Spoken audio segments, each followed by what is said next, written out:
राधे राधे दोस्तों, आप देख रहे हैं सीरियल स्यापा, जहां पे देते हैं हम आपको आप ही के फेवरेट शो से जुड़ी इंटरेस्टिंग अपडेट। आज रात के एपिसोड में दिखाया जाएगा कि राधा की सखियां सभी विदा लेकर उनसे जा रही होती हैं। राधा के लाख कहने पर वो नहीं रुक पाती। वो कहती हैं कि हमारा बहुत मन था यहाँ रुक कर के तुम्हारा और कृष्ण का प्रेम देखें, लेकिन इन दोनों का जो प्रेम है, संबंध देखकर हमारी आत्मा तृप्त हो गई और हम यहाँ नहीं रुक सकते, हमें जाना होगा। लेकिन हम बस यही चाहते हैं कि पूरा संसार तुम दोनों के अत्यंत प्रेम को जाने। और वो जाते जाते राधा को फिर से वही बात याद दिला देती हैं। इधर दिखाया जाएगा कि शंखचूड़ बहुत ज़्यादा क्रोध में होगा, मदिरा पान कर रहा होगा और बार बार ये कह रहा होगा कि वो कृष्ण से बदला लेगा उसके अपमान का। इधर दामिनी उसे समझाने का प्रयास करेगी, लेकिन वो उस पर भी क्रोध करेगा। दिखाया जाएगा कि द्वारिका में यहाँ पर महादेव और देवी पार्वती भी अपने लोग जाने के लिए श्री कृष्ण से आज्ञा लेते हैं और कहते हैं कि यदि कोई भी समस्या हो तो उन्हें बिना विलंब करे तुरंत सूचित करें, और वो अपने धाम चले जाते हैं। यहाँ पर बलराम दाऊ सारे सैनिकों पर बहुत ज़्यादा क्रोध कर रहे होते हैं कि तुम लोगों के होते हुए कोई भी ऐसे कैसे अंदर घुसा चला सकता है।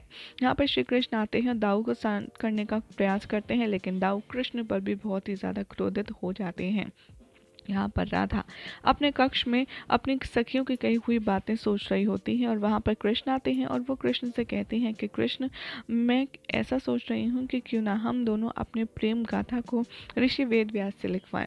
ये सुनकर के श्री कृष्ण क्रोधित हो जाते हैं और वो कहते हैं कि तुम ऐसे कैसे सोच सकती हो, वो इतने ज्ञानी ऋषि हैं, उन्होंने इतनी तपस्या से इतना ज्ञान अर्जित किया है और तुम उनसे हमारी प्रेम गाथा लिखवाना चाहती हो। राधा यहाँ पर कृष्ण की बातों को समझती हैं और कहती हैं कि शायद तुम सही कह रहे हो, मैं ज़्यादा ही भावनाओं में बह गई हूँ। ठीक है कृष्ण, अब हम इस बारे में बात नहीं करेंगे।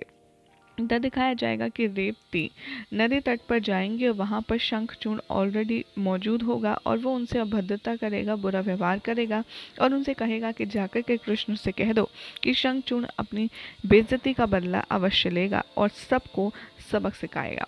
रेवती रोते रोते आती है बलराम दाऊ के पास और उनके गले लगकर उन्हें सारा हाल बताती हैं। रेवती की बातें सुनकर बलराम दाऊ को बहुत ज़्यादा क्रोध आता है शंखचूड़ पर और वो उसका अंत करने के लिए जा ही रहे होते हैं, तभी श्री कृष्ण आते हैं, उन्हें एक बार फिर से रोक लेते हैं और बलराम दाऊ यहाँ श्री कृष्ण पर पहले से भी ज़्यादा गुस्सा करते हैं और कहते हैं कि ये मेरी पत्नी के मान सम्मान की भी बात है कान्हा। और तभी श्री कृष्ण कहते हैं लेकिन आप अभी यहाँ नहीं जा सकते क्योंकि शंखचूड़ के अंत का अभी समय आया ही नहीं है।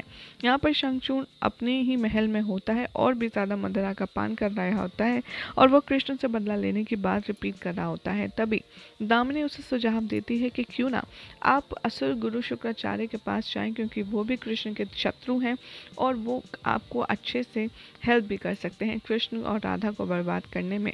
इधर दिखाया जाएगा कि श्री कृष्ण राधा के कक्ष में उनसे मिलने जा रहे होते हैं, तभी उनकी सहेलियां उन्हें रोक लेती हैं और कुछ समय पश्चात राधा स्वयं आती हैं और कृष्ण को बुलाती हैं। और राधा यहाँ पर नए वस्त्रों में होंगी, गोलोक के कपड़े पहन करके वो आती हैं, जिसे देखकर कृष्ण अत्यंत अधिक प्रसन्न हो जाते हैं। राधा कृष्ण का हाथ पकड़ती हैं और कहती हैं, तुम्हें ध्यान है एक बार गोलोक में तुम्हारे किसी अत्यधिक दास ने ऐसा ही किया था, मुझे तुमसे मिलने से रोका था, आज मैंने वही चीज़ पुनः से रिपीट करी है, तो अब तुम्हारा जो काल चक्र है वो पूर्ण हो चुका है, कर्म चक्र पूर्ण हो चुका है, इसीलिए अब हम गोलोक चलते हैं कृष्ण, यहाँ पर हमारा क्या काम। तभी श्री कृष्ण राधा को समझाते हैं और कहते हैं कि अभी हम गोलोक नहीं जा सकते क्योंकि काफ़ी सारे कार्य अभी भी शेष हैं।